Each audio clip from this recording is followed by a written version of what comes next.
Welcome, everybody. Welcome to the Comet ML office hours powered by the Artists of Data Science. Super excited to have you guys here. Shout out to Ayodele.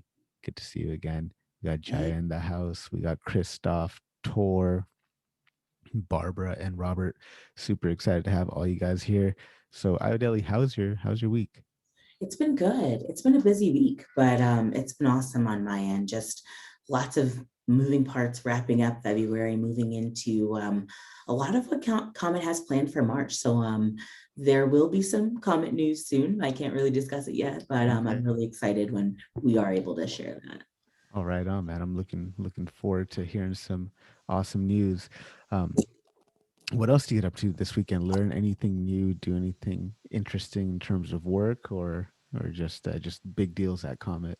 Yeah, mostly just trying to create webinars and get some of our more educational content out there. So Yeah. we're really working on some new product videos and some guides to help people get started. All right, on. I can't wait to start sharing that because I mean, having an experimentation platform for machine learning projects is super important, especially having had to do it by hand and manually previously. So this is awesome product that you guys are coming up with. So guys, if you guys have any questions, go ahead and put them right there into the chat. We'll get you guys queued up for questions. But in the meantime, man, I was wondering if you'd be interested in talking about data science hiring process Yes. and what your thoughts on it are. So so I want to caveat this by saying I absolutely love my current job, love my company, love my job. Probably the best job I've ever had, best company I've ever worked for. That being said, one of my other jobs, some of my entrepreneurial endeavors is being a mentor at Data Science Dream Job. And part of being a mentor at Data Science Dream Job means that I'm mentoring and coaching people through the job search process. So in order to keep current on the job search process, I will randomly just apply for jobs.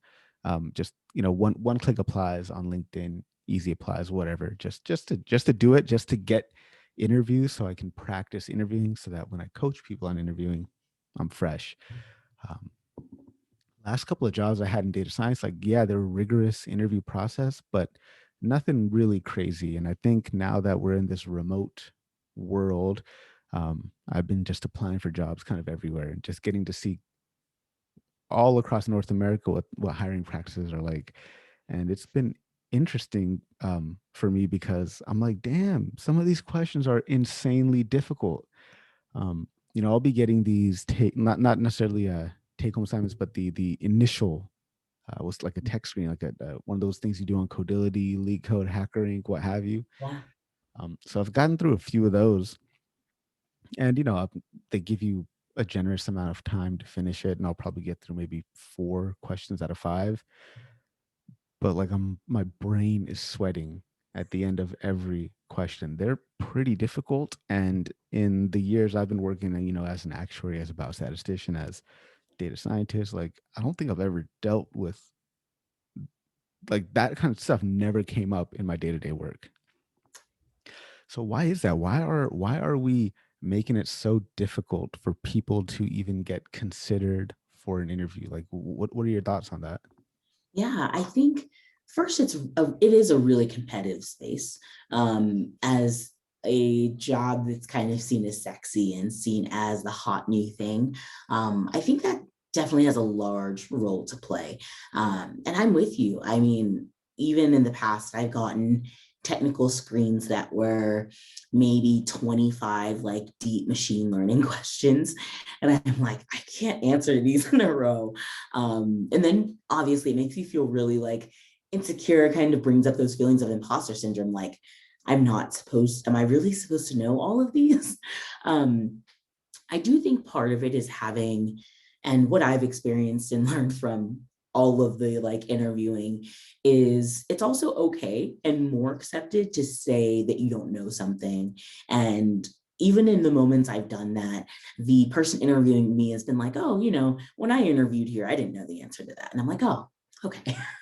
I totally get that. And I think sometimes I just preface that with Maybe I was doing more traditional ML and they're like a deep learning shop. And so it's understandable that my experience has not been all deep learning. So being able to kind of assess why and separate that from the feelings of like being an imposter. But I think like we're in a incredibly competitive space that really in industry has like morphed out of software engineering. So I think they've just kind of doubled down on what those practices look like. So instead of whiteboarding, it's take homes. But it's really difficult. And I think so many times hiring managers and, well, really people in HR don't totally know what they're looking for. And so you read a description, think it's the right kind of role for you, and then you get to that tech screening and you're like, is this like all of the things I was reading when I applied to this job? So there's also a big mismatch there. Yeah, I mean, definitely, I get the take home assignment. Like that totally makes sense. I think that should be a part of every job, like sc- screening process. But having these like crazy teaser problems, like to me, it does get discouraging when I come across one and I'm not solving it as quickly as I think I should, or maybe I can't pass any of the test cases, and I'm just thrown in the towel. But it just becomes really, really, discouraging, and the imposter syndrome kicks in, like you mentioned. And this reminds me of back when I was, about 10 years ago when I was studying to be an actuary. The actuarial sciences, the actuarial profession, they've got a series of exams that you have to take in order to become like fully qualified as an actuary. So I'm wondering, do you think data science can benefit from something like that? Like, should there be industry specific type of examinations that we can go through so that we can minimize all this kind of work up front? Like, I don't know if that makes sense, my question, or what you think about that. I definitely think that would be helpful in that for a lot of other roles, like you mentioned, there's certifications. Once you've passed them, it is basically a check box that you have a certain baseline understanding of specific concepts. So you wouldn't have to be asked, like, what is the central limit theorem? Things that are fairly standard across the vast majority of job roles. But I think the biggest thing holding us back is that from one job to another, data science looks drastically different.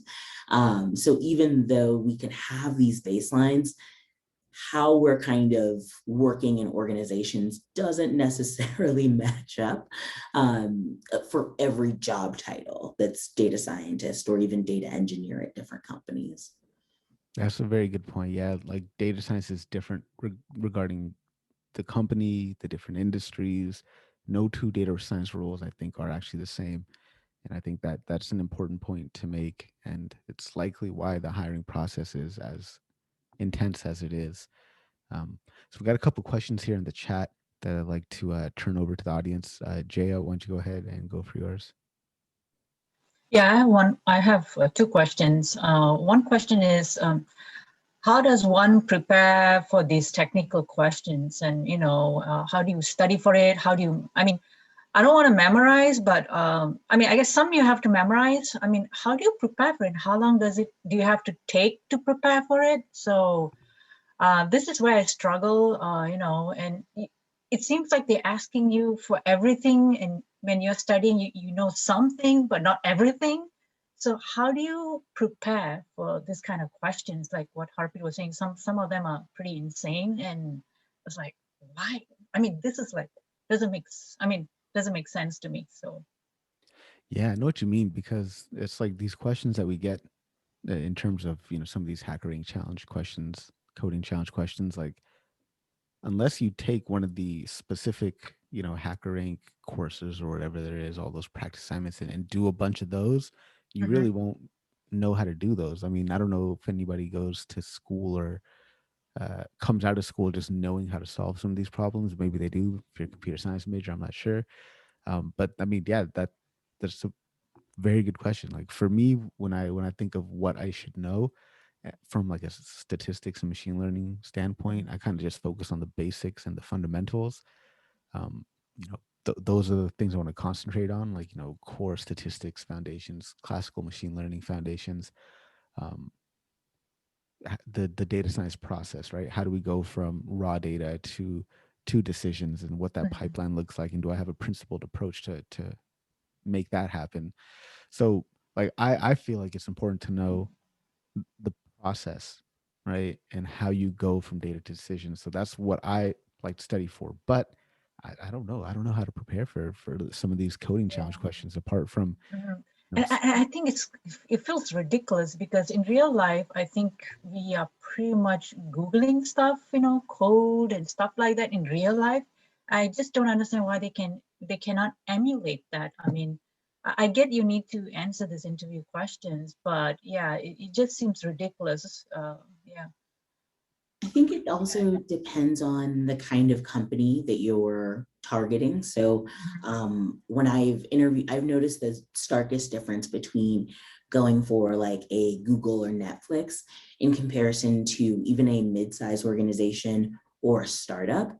Um, Drastically different kind of interview processes. So I would say for a lot of people who are looking for like job title, job number one of like data scientist, it's often better to scope like the like mid-sized companies, in that in my experience, the hiring manager has a better idea of what the day-to-day is like.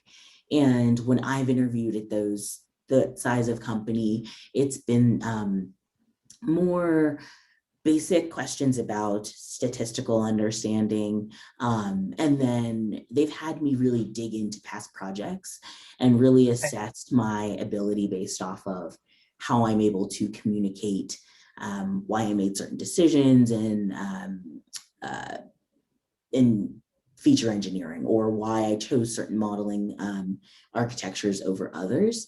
So that's my 2 cents. If you're targeting like one of like the big FANG companies, I think the most successful advice I've seen is to like sit and go through like HackerRank challenges, um, to get past that code screening, and then you can show off your like real abilities when you're talking about past projects after you've made it past that kind So of. how long do you have to spend time on, like 2 days, 3 days practicing this? Or, I mean, what is your, I mean, I don't want to prepare too early because by the time you get to the interview, it might be too Yeah. late or you forget everything. So, Yeah. I mean, how long do you have to prepare and what do you need to prepare for? Is it statistics more? Is it programming more?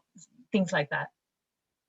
I would say from what I've seen, and this is when I say what I've seen, this is like reading a ton of those articles. Hey, here's how I got my job at Netflix. Here's how I landed the job at Amazon.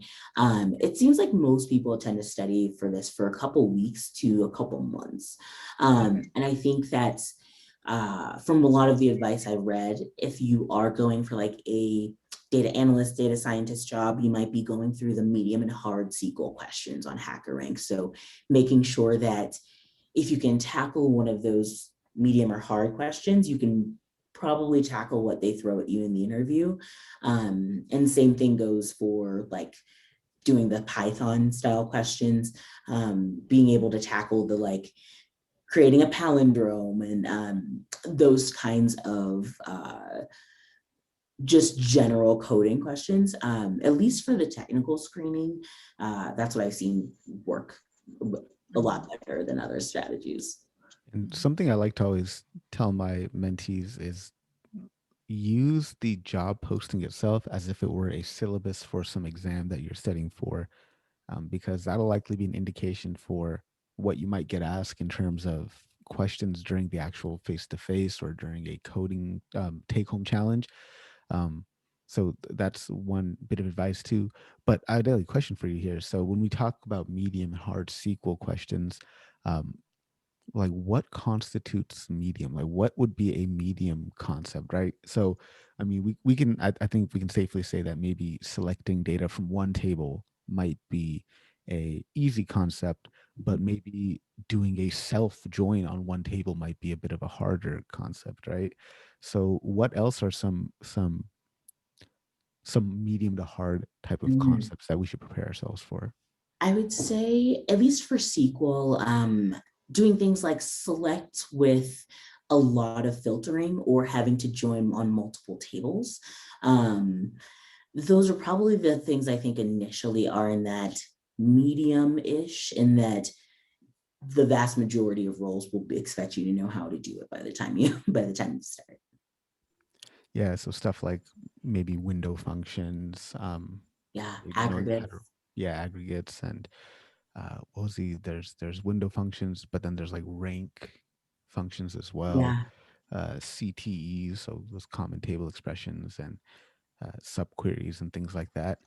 So before I get to, I got a couple questions here in the chat, but part of the reason I really wanted to bring this up was I got a email earlier this week from one of our community members who's actually in the chat right now. Her name is Asha. So Asha, this kind of was the reason I kicked off this conversation, was based on the email that you sent me. So you guys, if you guys want me to, if you guys want us to talk about something, make sure you send us an email in the week to let us know. But Asha, go ahead and tell us about your situation that you're in. If you can go ahead and unmute, there you go. Sorry. Can you hear me? Yeah. I have an interview tomorrow, and it's for a lead data analyst role. I do not have much experience in being the lead. I do have experience in basic day-to-day operations, but never for the lead. I applied for the role, didn't even think I'd get this far. And that's when I sent the email, I was actually panicking. How do you know what to check for? And especially, sorry, Yeah. I had multiple tabs open. In your The mind main or on your question screen?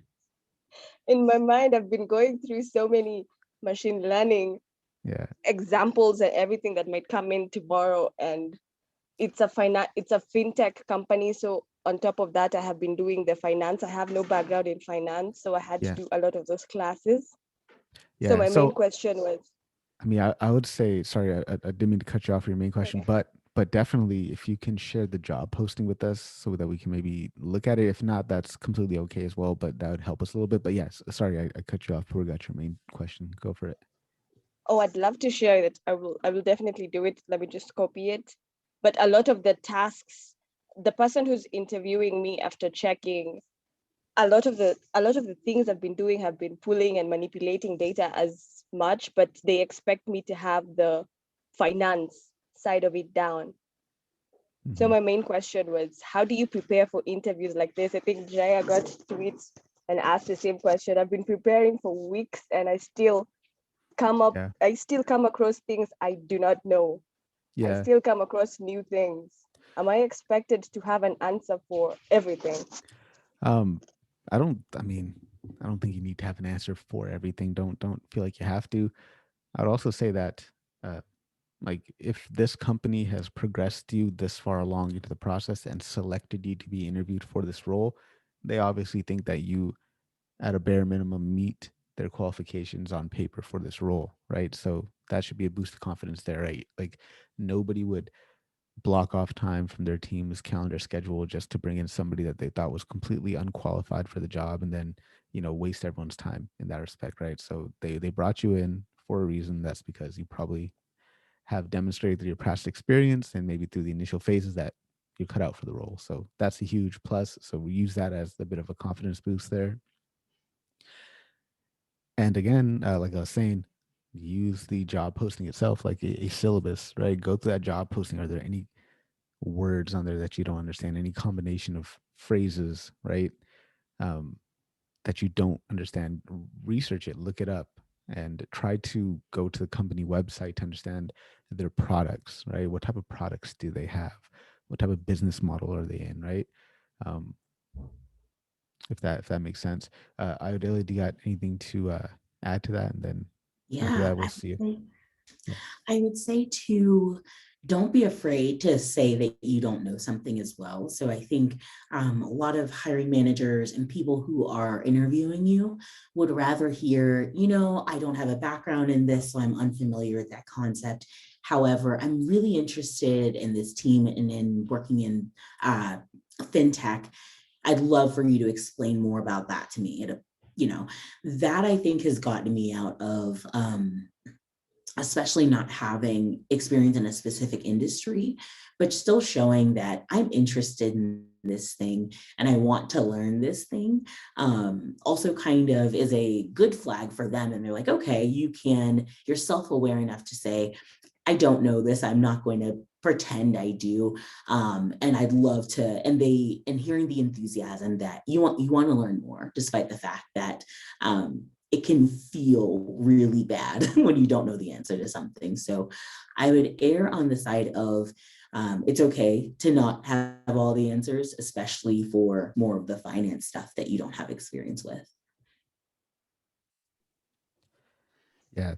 So it does come down to just a lot of research and just really, really looking at that job posting and connecting what you've done previously to the line items on that job posting, making sure you've got um, stories in the sense of narratives about your previous work experience that you can tie into how that previous work experience will make you successful in this role, right? So don't forget that a lot of the interview, it's not just about all these random technical questions they want you to answer. It's also an assessment of how you've, what type of scenarios you've been in your previous work experience, right? So be prepared to adequately demonstrate your capabilities through stories about what you've done in the past as well, right? So be sure to spend some time brushing up on some of those narratives and the stories I was talking about. Right. Thank you so much. Was that helpful? Did that answer your question at all? It's helpful, although the nerves have really kicked in. Hopefully they'll be gone by tomorrow, but that really helped. Thank you. Yeah, I mean, again, they're bringing you in. They're scheduling time off of people's calendars to interview you. They think that you've got what it takes. It's just a matter of, you have to think of it like this, right? This is an organization. They've got a role they're trying to fill. This role, they have some requirements for, and they just need to find the right person who will either match those requirements or not. It's not an assessment of, do we think this person is smart or do we think this person is awesome? It's just, no, let's see if this person has a friendly attitude, is looks like they're pleasant to be around. Obviously, that's important, but also, um, have they done work that will make them successful in this current role as well, right? What do you think, Ayodele? Yeah, I agree with you. I think you kind of hit the nail on the head with that, honestly. So another question here we got from Quentin. Quentin, do you want to go ahead? Yeah, hi everyone. It's in the line of what you guys have been talking about. Basically, it's what to focus on because right now, like I took 2 weeks of vacations on my job to focus on like putting everything in order and prepare for a search for something else. But I don't really know how to focus on what I'm doing. So should I focus on doing more projects and add them to my GitHub and build narratives that I can explain to the next hiring managers, or should I focus more on like answering questions and be more technical and look at the syllabus, like the job offers, like you were mentioning, and maybe try to answer these technical issues? Like it's very difficult to know. Like I think for everyone to know where to go. Like should I add more projects? Like how many projects should I have in my GitHub, or should I focus on more technical questions? I'll take the part about the projects and then I'll hand it over to Ayodele about the questions and stuff. But when it comes to projects, don't have any more than like 2, maximum 3 projects on your GitHub, right? That's the most you need. And the reason is, let's say that I'm a hiring manager and I get your resume, right? And I look at your resume, all right, cool, looks good. I'll go ahead and I'll spend some time looking at his projects. And I click on the link, takes me to your GitHub profile. And I go to your GitHub profile and there's like 30 repositories on your GitHub profile, right? And I'm like, all right, I don't know which one to click, so I'm just gonna click on this random one. What if that random one I clicked on is your absolute worst representation of your work, right? What if that random, I don't leave this kind of work in my, or I keep them yeah, private anyway. yeah. So I mean, that's good, but a lot of candidates don't do this, right? So Mhm. you just, what you want to do is have only your absolute best work on your GitHub profile, so that when a hiring manager or a reviewer goes and randomly clicks on one of your repositories, that it's of equal quality as everything else that's on there. So everything you have on your profile adequately demonstrates your abilities as a candidate. So that's going to be my big point there. So I would say definitely 2-3 projects at the most, and then spend some of your time going through practice problems like on HackerRank's platform's good, so is LeetCode. I'll drop a couple links here as Ayodele goes and talks about the questions. Yeah. So I would say, again, kind of base this off of the actual job description, but you might want to take a slice from a couple different categories, right? So you may be asked a couple statistical questions, a couple questions on data engineering, data wrangling, and then I've gotten obviously a couple questions on machine learning, as well as I would prepare for having something around data visualization or communicating results.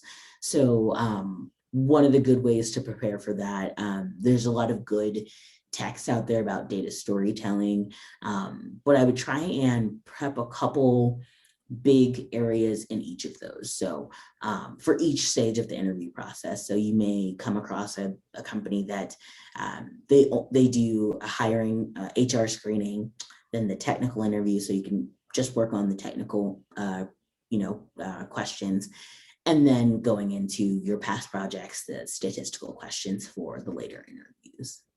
So I hope that's kind of helpful. Yes, yes, it is. It is. Yeah. So I mean, in terms of how to allocate your time, like you really do have to allocate it equally to each part of it, right? Because it's all of that stuff is, I think, equal weighting when it comes to the interview process. I mean, the projects, realistically, why are you doing the project? The project necessarily isn't to impress hiring manager or impress external people. The project you are doing primarily for you to think like a data scientist, for you to put yourself in the process of thinking through problems, so that when you're given a take-home challenge or when you're given hypothetical scenarios in an interview, you can be like, okay, well, you know what? I've done a few projects. I've got like a framework in my mind, a set of principles that I could use to tackle this problem. So projects, you want to think of, you're doing these for yourself so that you can develop and mature your mastery and progression towards mastery. On top of that, I think that's a very interesting point. Like, oftentimes we focus a lot on the technical things, but like Jaya mentioned, we can look for answers in Google. I mean, the most important is what you just mentioned, is the thinking process. Do you have any recommendations of books that explain better how to think about any business problems, issues? I know there are many case studies on the internet. That is nice to, like, I'm reading some of those. But do you have a book about the mindset, like the thinking process that you have to go through to really improve on that part? Yeah, that's a great question. Couple of books that come to the top of my mind. There's one book that I've got on my bookshelf here. It's called, it's a book to prepare people for consulting interviews, which are heavily case study based. And that one is called Case in Point. So Okay. that's a good one. Case in Point was a book that was recommended to me by Brandon Quach, who's a regular at the Friday office hours and somebody I've interviewed for my podcast. He's a PhD from Caltech and head of data science department. And he said that book really helped him to think through how to go through, not coding challenges, but take home challenges and things like that. Like, it helped him develop his problem solving strategies. So that Case in Point's a good one. Another one is a book by Andrew Hunt. And it's called Pragmatic Thinking and Learning. And so this is a book more about how to think clearly and how to learn. He's also the author of The Pragmatic Programmer, which is a great book. Also going to be on my podcast in a couple of weeks. I'll be interviewing him. So those two are great books. Ideally, or if anybody else here has any recommendations, I'd love to hear as well. I would say first, my recommendation, it's Data Science for Business. I really like that it goes through why businesses are even investing in data science and machine learning, as well as some really good case studies in there that help you see data in a business perspective. That's by Foster Provost and the late Tom Fawcett, who passed away uh, mid of, I think, July 2020, sadly. Um, so that's an excellent book as well. Yeah, great tip. I got another book here that is on my bookshelf. I bought it, but I haven't really looked at it yet. It's been sitting there for a couple months. It's called Heard in Data Science Interviews by Cal Mishra. I thumbed through it. I flipped through it. It looked kind of interesting. I realized that all of his coding examples are done in C. So I was like, okay, well, I don't know how to do C, so whatever. But That's a book that I've got, and it's a great one. I like the answers a lot in that book. yeah, definitely check that out because it looks like the questions were really good. So Sorry, who's the author for the last book that you mentioned, Harpreet or Ayodele? yeah, Cal Mishra. Cal Mishra. Yeah, Mishra. And what's the title of the book again? Heard in Data Science Interviews. I'll be dropping some links in the chat so you can. Thank you so much.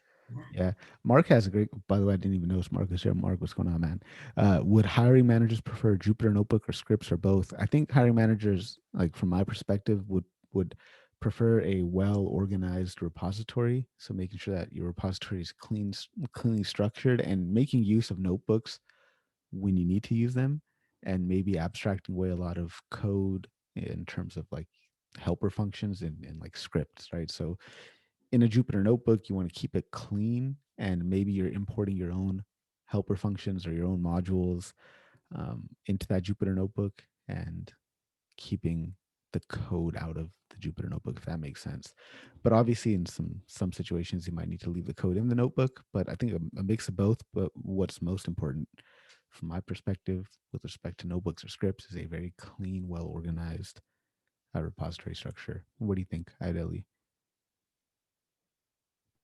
Yeah, I would say I agree with that, but I think in the past when I've been asked to go through my projects, there has been a strong affinity for Jupyter notebooks just for presenting. So even if you are creating a lot of scripts and calling APIs in the background, just even having a separate, you can start in a Jupyter notebook, create all your functions and have an awesome script that works well, and then have a Jupyter notebook for just presenting the project that is super high level, doesn't necessarily, I think, I've gotten feedback that sometimes I include too many visualizations, or I didn't pick some of the best aspects from all of my experimentation. So if there's any tip, you can have whatever you experiment in and then create a pared down version just to show off. But making sure your repo in general is organized well is huge also. If you could take it a step further and even just record yourself giving the presentation, put it on YouTube, have a link, an embedded link on your GitHub, to have the video embedded there, that'd be awesome as well, right? I think that's doing something that your competition isn't doing. Also, Mark, you can check out the talk I gave, like dedicated maybe 2 or 3 weeks ago now, called Tips for Creating a Portfolio Project That Will Get You Hired. So look at that as well. So there's a couple of questions here from Nissam. There are 2 unrelated questions. I'm going to pick the one that's, I think, most relevant to what we're talking about right now. And that is, could you please share the way of explaining projects in both resume and interview? Star format, I think, is the best way to do it. Situation, task, action, result. And you can make a narrative in star format, with maybe 5 lines on a resume. And it's like, the situation for this project was ... My task was to do ... The actions I took or the analysis I performed was ... And as a result, I observed ... Right.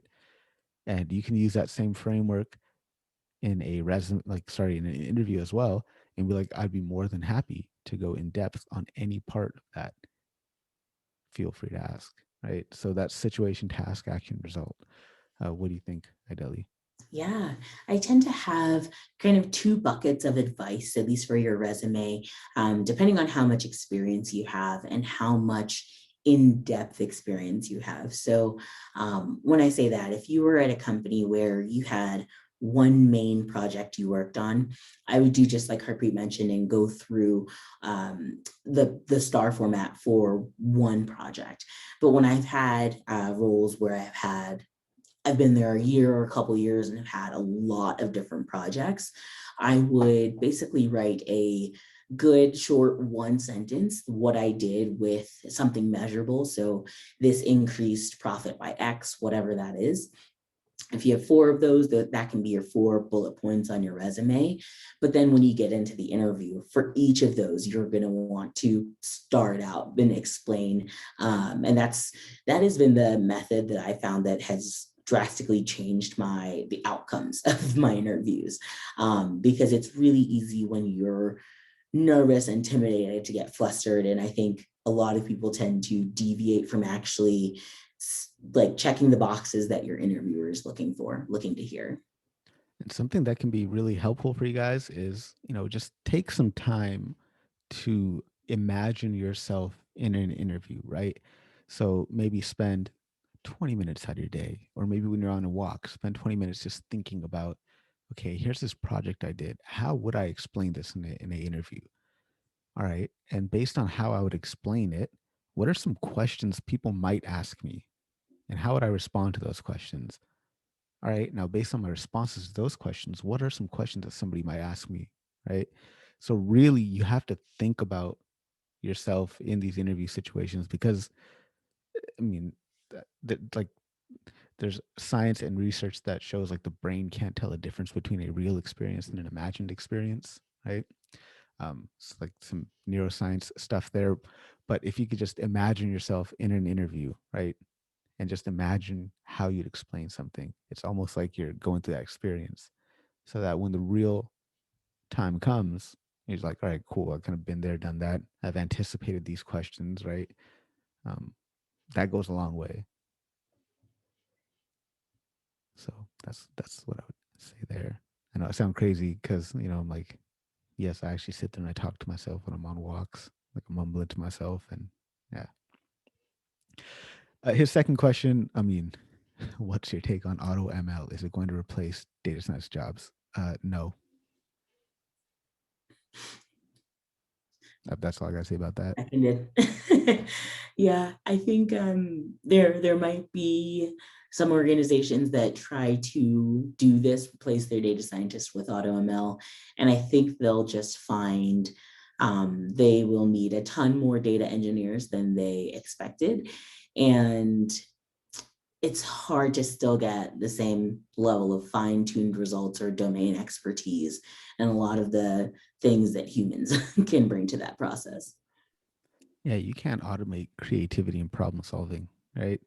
You could automate steps all day long for sure, but you can't automate someone's creative problem solving approach. And for that reason, you're always going to need scientists. And so what if data engineering jobs are on the rise? That's great. That means shortly after, data science will be on the rise again. Exactly. So Mark, you got a question here? Go for it. It was the follow-up for talking about ROI. I'm just curious, like strategies you have when it's very hard to tie it to a number.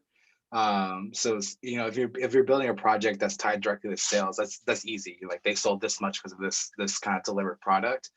But for other things, one, I'm at a startup where it's hard to kind of get those metrics. But two, I give an example. I basically recreate a metric to understand our product's health. They were just using email opens, and now I create this kind of nuanced metric that essentially looks at all the different aspects of our product. That's replaced our kind of North Star now, but it's not tied directly to like a sales or numbers. And it's like a cultural shift more than like a financial shift. And so like and that's just one use case, but like going essentially like figuring out how to put those into numbers for showing off like, hey, this is the impact I have in those bullet points for your resume.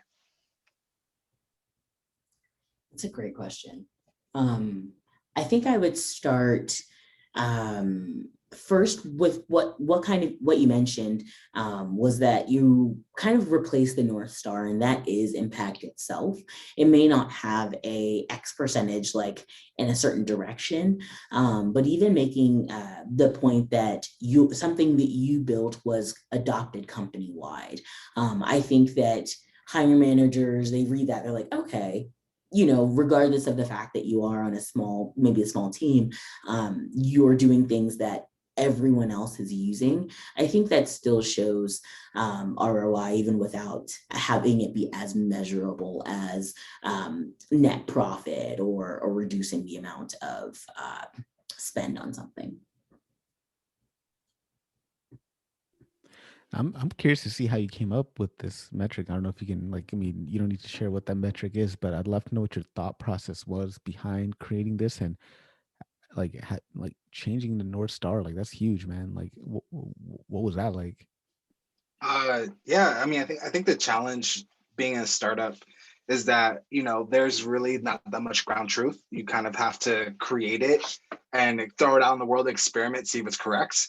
And so I think that was the biggest challenge. And something I noticed was, we're only using one aspect to understand our data.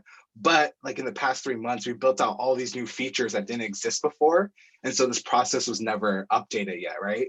And so my manager is the grand genius behind this, and the other teams were like, hey, we need to build something. And I was tasked with it. So I got lucky in that sense. And it was like my first project.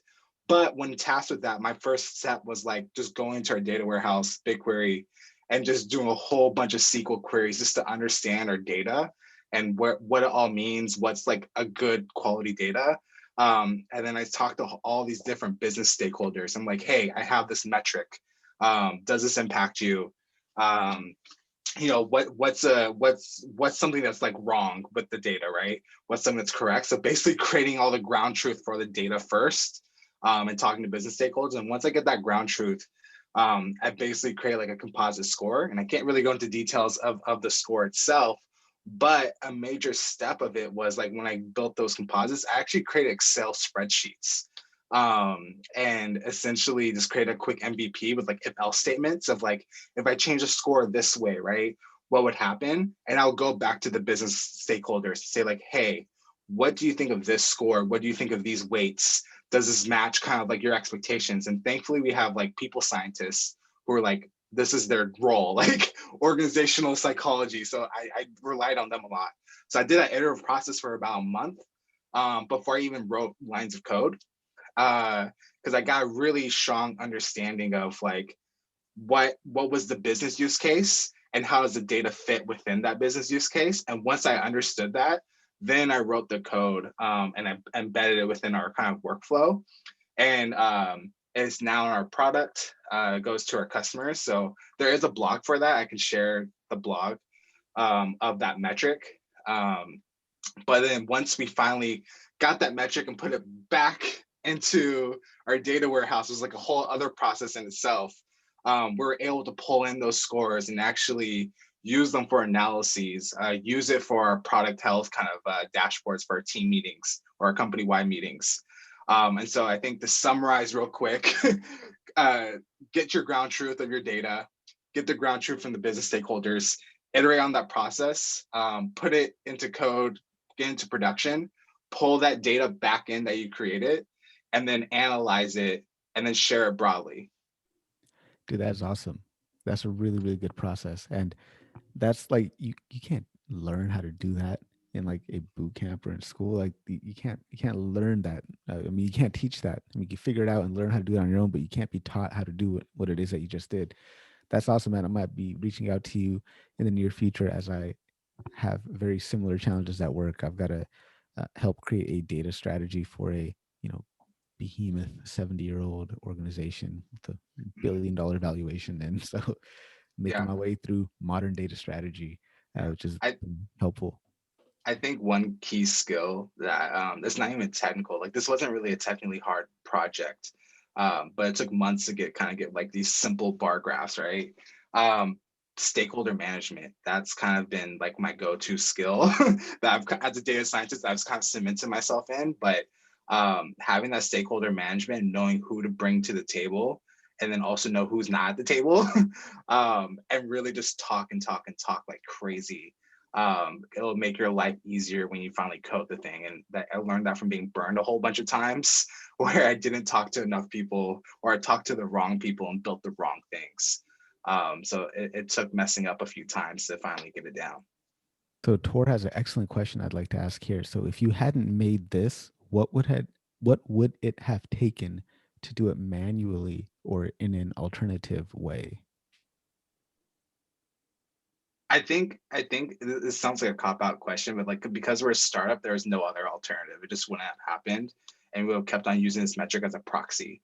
And so many times when you're just kind of building the plane as you fly it, you kind of get the next best thing as a proxy, knowing it's not the real truth, but it gets you closer than before. So like for me, like I know this metric I created, it's like it's a stronger ground truth, it's a stronger proxy, but it's probably going to be something better when we get more data. And so it's going to be replaced eventually, as it should. And so I think that that's the alternative for that. And I think what what I've seen for a lot of my metrics is like I essentially have a whole set of safe SQL queries that I have. And so when people ask questions about our data, like, hey, Mark, what do you think about this? I'm like, hey, here's a safe query. There you go. And so that was also really helpful as a data scientist to actually dig into that data warehouse and like create safe queries, because now I built within the organization kind of like domain expertise that's like for our nudge data. So if people have nudge data questions, they come to me. And that happened in the first few months because I just took the time, and managers like, please do this, just sitting through all of our data. And so I guess like the alternative would have just been people asking me for a whole bunch of ad hoc SQL queries, which I wouldn't want. I like that idea that you talked about, like this metric that was a proxy. It was like almost like a vanity metric, right? Email opens, right? Like what does that actually tell you? Like we can't, is that a metric we can actually impact? Like we can't impact if somebody's actually going to open our email or not. But would you say that's a vanity metric type of situation you're in? Can you define vanity metric? Like for example, like metrics that don't really tell you much, like maybe you have website visits or number of downloads on a podcast, right? Yeah. Right. I think it was a strong metric for what they currently have. So I think where the product was at it currently was all through email. And so email opens makes sense because like if you didn't open the email, nothing else happened afterwards. Okay. So I think that was a really strong metric. But then once we changed to different formats to receive our product, then it didn't become as strong. And that's when the need for like this other metric really rose. And so like with startups, everything's on fire and everything is a priority. And so you just need to choose which one you're going to work on today. Yeah. And when we added more products or more kind of features, that priority rose up. I think Tor might have a follow-up question. So if you do, Tor, go ahead. And then Jaya has a question for Mark or related to Mark. So we'll go from Tor to Jaya. Mark, very interesting. But initially you said, how do you value? Is that correct to understand what you were asking for, the value of what you have done? How to value it, either monetary or in some way? Yeah, that was the main question. That's something Right. I've really struggled with because I know how to solve problems, and sometimes those problems aren't directly tied to a specific number, but like it's a need that it's I follow pain points rather than dollar signs, if that makes sense. And I don't know if that's sometimes the wrong approach, but this approach I currently take right now. Yeah, no, the reason why I just want to clarify this before I give my answer, I don't want to feel like I'm way out there. I'm not a technical guy as the rest of the group here, but, working on projects in general in my field of work, it's difficult to measure monetarily how much money you're earning based on what you do. My job as an auditor, I don't really earn any money. I'm just costing money. But there are ways of measuring my results by how much of an impact you have on reducing other people's work, how you are improving processes, procedures by reducing the time spent on a task. Now, normally what I do in one instance, for example, I created a tool for my own job to analyze. Now, initially, it took me 3-4 hours to give a proper, simple management report on a request on how many resources do I need, how much is it going to cost me to perform an audit. And then I would have 4 or 5 parameters. Now, that would normally take me about 3-4 hours to summarize and write manual. And like everybody else, I'm a lazy bastard, pardon my French, which basically means that if it wasn't for laziness, we wouldn't have invented the wheel, right? So I created a tool, a simple Excel tool. It's not complicated. It's 4 or 5 parameters. I plug them in, and you take a mark, and automatically generates the resources based on number of weeks and the dollar amount. And then I've now ultimately created the tool online, so I can now generate a report just by typing in my summary, etc. So instead of spending 4 hours, I'm now spending 2, 3, 4 minutes to do the same. That is not reflected in my revenue stream because I'm not making money yet. But however, for a person looking at it or myself, it saves me 3 hours. My hourly rate is X. So this way I can then measure how much it's actually saving money. So sometimes it's saving money, it's saving time, it's other parameters that you need to use. It's never, especially in the startup, you can't really measure because you have no idea what impact it's going to have revenue wise. But on the other hand, you can then look internally and say, okay, how much did this save us? Because your organization is now probably working more efficient. You are working more efficient. You're not, quote unquote, wasting your time, which frees up time to generate revenue tasks and do other things. So to me, it's always a question of kind of looking at the impact that what you have done has. Now, if you want to calculate the return, quote unquote, on the investment, well, your investment was your time you spent to actually develop this. Your return on the investment is basically what you have saved in the future. Not just for yourself, but then also for the other parties. So that's how I kind of approach that valuation question. Yeah, kind of like a back of the napkin calculation. Like, okay, before I created this thing, before I did this thing, it took one person X amount of hours to do this thing, right? There was 10 people doing this thing, and that's 10 people times 10 hours times 52 weeks out of the year. This is how much time per year was spent doing this task before my invention, and the average salary of these people was this amount. So now I've got a baseline amount of time in dollars that it took, and now after it takes a fraction of the percent of time, and now that's the dollar saving kind of thing, right? Is that kind of what you meant, Tor? Yeah, that's exactly what you do. You kind of find the cost elements. I mean, there's people. People are generally the cost, and then of course you have electricity. You can go into very details, but on a very high level, I try and just keep it to the time that you spend, because time is money. Time also means if you're working on repetitive tasks, that is costing you your revenue because you're wasting time on something that can be automated. In my world, I've always looked for ways to improve my own day-to-day work by developing my own tools, my own processes, procedures, just to simplify every day. And every time I have a new, how should I say, whenever I get a problem in my face, I always think of it in 2 terms. Is this something that it's very likely it's going to happen again? Then I will spend extra time to try and resolve it to see if I can make something that will minimize the future work, because I expect it's going to happen again and again. On the other hand, if it's something that technically I don't foresee that it's going to be a repetitive thing, I will just get it done as fast as possible without taking time to build something or evaluate something. It will just be done to deliver right there and then. So it's kind of like that balance. Every time you face a problem, I don't think that matters whether it's my type of problems or your type of problems in data and analytics. Sometimes you just get the data out there because you don't expect it's going to happen again. But if you start seeing a trend that it happens over and over again, well, then it's time to build those models that actually will simplify that job. Right. Because you will invest a lot of time in developing those repetitive tasks. That time has to be then recovered in the future from the savings. That's awesome, man. That's how you think like a business person, guys. So that's awesome insight and advice. Thank you, Tor. Let's go to Jaya's question. Thank you, by the way. You're welcome. Yeah, so my question is,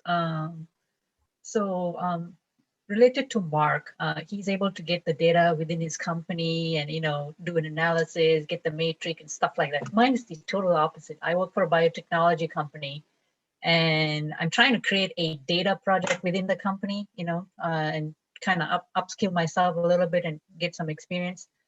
How do you get the managers buy-in or the VPs buy-in in creating a data project? And I've kind of alluded this during my reviews and stuff like that. Hey, I've got this idea and I want to create this data project within the company. Can you share some of your data, etc.? So how do you get the buy-in to hopefully their bottom line gets better or improved, something like that. So That's always a tough question. It's always a tough thing to do. How to get executive buy-in. I mean, I'll turn this one over to Ayodele because she's probably got more experience getting executive buy-in. Yeah, I think a big part of it comes from showing them the potential benefits or the potential ROI. So if there's ways you can, if you're building this data project to save them money or to, if you can anyway tie them to a goal like that, it's a lot easier to get buy-in and you'll face a lot less pushback. But on the other hand, you'll face a lot more expectations to have this project actually really work and reduce the amount of costs or something like that. So that is one way. I think another way is a little bit more just general data education. So it sounds like you might be in an organization that's not very focused on data science and machine learning. I think just by showing other examples of maybe there are other similar companies who have fully fledged ML teams and are doing work that they publish on Medium, being able to show them kind of successes in the same industry might be helpful as well. Okay. Someone who I really like who writes a lot in this space is Tom Davenport. I think he's quite well known. He's written a couple of books, Analytics at Work, Big Data at Work, Competing on Analytics. So I think Competing on Analytics is the most recent one, or maybe it's Big Data at Work. But he's got this framework of analytic maturity that goes from like level 1 to level 5, right? Okay. Real quick, someone I think you should talk to. He's on the Friday office hours. Eric Sims. I talked to him, and he had a really I know. He had an interesting quote when I like had just a one-on-one with him. He said like he somehow always found the data in his roles, and that's why he started to pursue data science, because like in his roles that weren't data role, he kept on solving business problems with data. And so like he's really figured it out of like how to really bridge that gap of like, hey, we have this data here. I can solve all these problems without being even in a data role. So I think he'll be an awesome person to talk to that's within our own little small community. Okay, Yeah, thank you, Mark. I will definitely get in touch with him because my problem is they have the data and it's a family-owned company. So they protect their stuff quite a bit. So I have that issue. And they seem to be open to the idea of me helping them with their data stuff, but they are not ready yet. So I think partly because I need to first kind of show them how data can improve their bottom line or their business or whatever. So I need the data, the meat of the thing. So yeah, so I've got a few ideas with this company and I'm trying to kind of create a couple of, at least try to create 1 or 2 projects, and hopefully, I see things in the company that they're doing that it's very manual and I want to automate that. So, and some of those things, but yeah, I'll touch base with Eric and see how he went and, help the company. I'll be definitely happy to discuss this with Eric on Friday as well. If you want to show up on one of the Friday office hours. And Eric, if you're listening to this, and I know you probably are, you need to come hang out on Sundays as well. Great questions. So next question I see here is from Christoph. So go for it, Christoph. Hi, everybody. I was a little bit late with this question, but I wanted to ask how do you relate passion project to the 4 steps that you mentioned, Harpreet, or Ayodele, how you said that you need some number at the end that increased, I don't know, revenue or decreased costs? I mean, passion projects don't really work like this. So how do you sell them during the interview? I think the star format would still definitely apply. Instead of just having a financial result, you can have just a result of maybe you did this and it made your life easier in some way. You did this and you learned something new or something to that effect. I think the star framework still applies there. Like, here's the situation I was interested in. Here's the tasks I had. Here's the actions or analysis I did. And as a result, I observed this or I caused this to happen. So on and so forth. Another thing you could do is take that framework, that tour I talked about, and just say, in an imaginary world, right? If a company was doing a process that was manual, now with this thing that I've done with my passion project, if a company was to implement this, it could save them this many hours per week, which would result in, this much money saved at the end of the year, as a hypothetical type of way. I'll let Ayodele take a stab at this as well. I think what passion projects are great for is also showing off really 2 aspects of you as a data scientist. One is that you are passionate about this. So upfront talking about why you chose this project, why or how you found the data. And then I think really you can also show off if you learn something from it. So let's say you've not dealt with, and I see a question in here, you've never played with NLP before.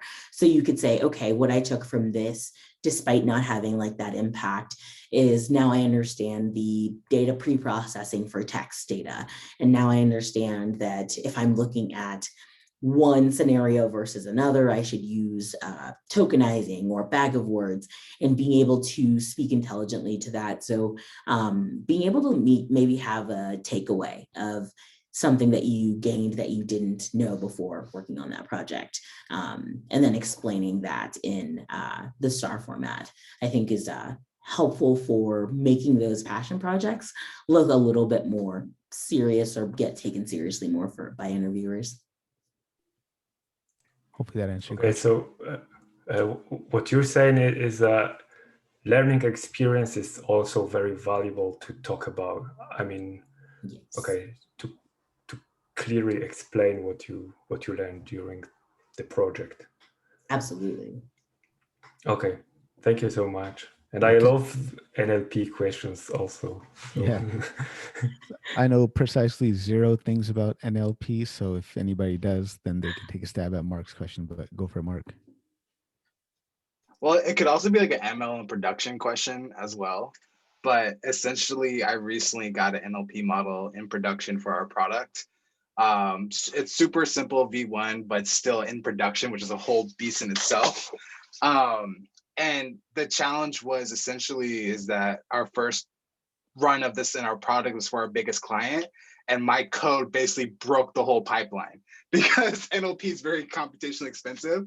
Thankfully, I was able to work around with our team to figure out a way to get it going through. But my question specifically is one area that's not really impactful, but I know it's slower than I want to be, is the tokenization step. So for context for people in NLP, you have your text, your corpus. Tokenization is essentially taking all the words or spaces where it is and creating a token from it. From there, your NLP model can do various things like remove stop words or limitize. And so that tokenization step, when I have logging now for all of it because it takes so long and I need the engineers to know what's happening.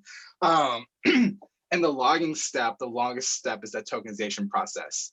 What are ways to speed up the tokenization process for NLP? Because that's kind of a necessary step for what I'm doing. So I can't just get rid of it. From what I've read, it looks like parallelization is the way to go about it. And for context, I'm using Spacey, which is like deemed as like this production level NLP tool. I'm just curious of like just ways to speed up tokenization because for now it works, but my data science senses are telling me it's gonna blow up again. Maybe I'm being too pessimistic, but I'm like, I want to get ahead of this, or like my perfectionism is like, I want to get it better. I want to run faster. Yeah, definitely. I'll open this up to anybody who has experience working on this. But before we do that, I just want to say that there's an awesome blog post on Comet ML that was done by Nicholas Lascaris on getting started with NLP, US airline sentiment analysis. That's right there in the chat. You guys check out that blog post and check out how Comet ML can help you experimenting with NLP. But go for Ayodele.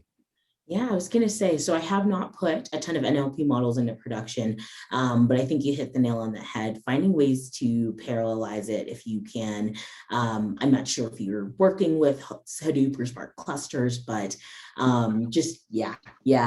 I think that might be the fastest, easiest way to not deal with this specific issue of just breaking things, because it does take a long time, and then unfortunately is like the most computationally expensive part of NLP, as when you're in production and working with live data.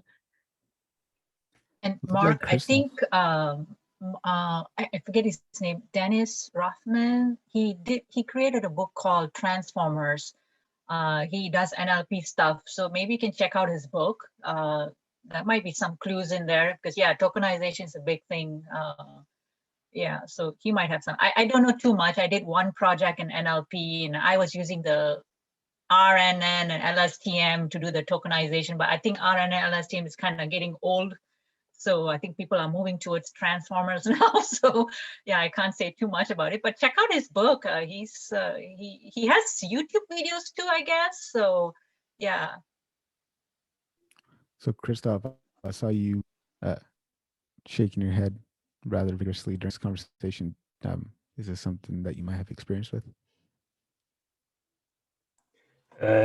No, because I don't have any professional experience yet, but NLP is definitely what I'm aiming for, because it's just so interesting, and there is endless ideas and possibilities. It is really crazy how great NLP for the future is, and I just find it really interesting. And Mark, you mentioned Spacey. I discovered it like 3 weeks ago, and it was like instant love, because it is so crazy, so well documented, and you can do so much with it. It is great, but unfortunately, I cannot tell much about it. Yeah, no problem. See, Carlos is unmuted. Do you have any insight here, Carlos, or was that just on accident? I'm guessing that was just on accident. Anybody else have any tips on how to get tokenization faster for Mark? I have a comment for people then. Yeah. Just one major bug that I spent a lot of time putting this in production. So Spacey is deemed as like this production level kind of, essentially they take all the research, what's the best of the best, and like, here's this one model, you don't have to think about it. And that's why I used it for this use case. But the challenge is, so when you have things in production, you have to put your requirements into a file. And so like the script says like, hey, here are the requirements. You have both the Spacey model or the Spacey package, but then they have their separate models, which is essentially like their serialized machine learning models, right? That you have to load in. Loading in that step does not work well with production systems. The reason being is that they're so massive, because it's like a huge, like, NLP machine learning model, right? They can't have a package for it that you load in, so you have to read it in via GitHub link. If you read it in via GitHub link, pip freeze, which is typically used for a lot of kind of production setups, doesn't play well with that link. And so I dug through hours through like GitHub links. And so one way to kind of work through that is essentially you have to create your own pip repository locally if you want to put it in production. A quick way we did that was after the pip freeze, we just did a replace with the correct term to get it going through. Again, startup, trying to make things move fast.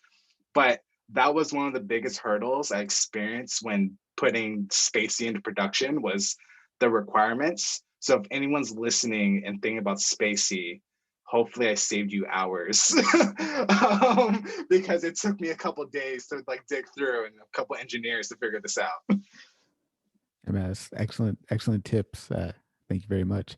So yeah, I mean, hopefully if anybody listening on the podcast or on YouTube has some insights, send me an email and then I'll get you connected with Mark. Or, Mark, there's something you might be able to bring up on a Friday office hour, because I know there's a lot of NLP enthusiasts on Friday as well. It does not look like there are any more questions in the chat. So I'll go ahead and wrap this up, guys. Thank you so much for spending part of your Sunday with Ayodele, and I really appreciate having you guys here. Take care. Have a good rest of your weekend. And if you guys found this useful, if you guys enjoyed this, do me a favor, shout us out on LinkedIn, tag me, tag Ayodele, tag Comet ML, spread the word. Let's get these things popping every Sunday, because I know there's a lot of people out there who want to have conversations like this. So I appreciate if you guys help us spread the word.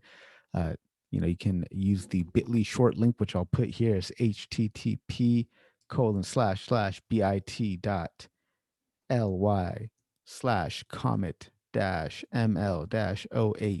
So check that out, guys. Help us spread the word and get these sessions bigger and badder. Take care, everybody. Have a good rest of the weekend. Remember, you got one life on this planet. Why not try to do something big? Cheers.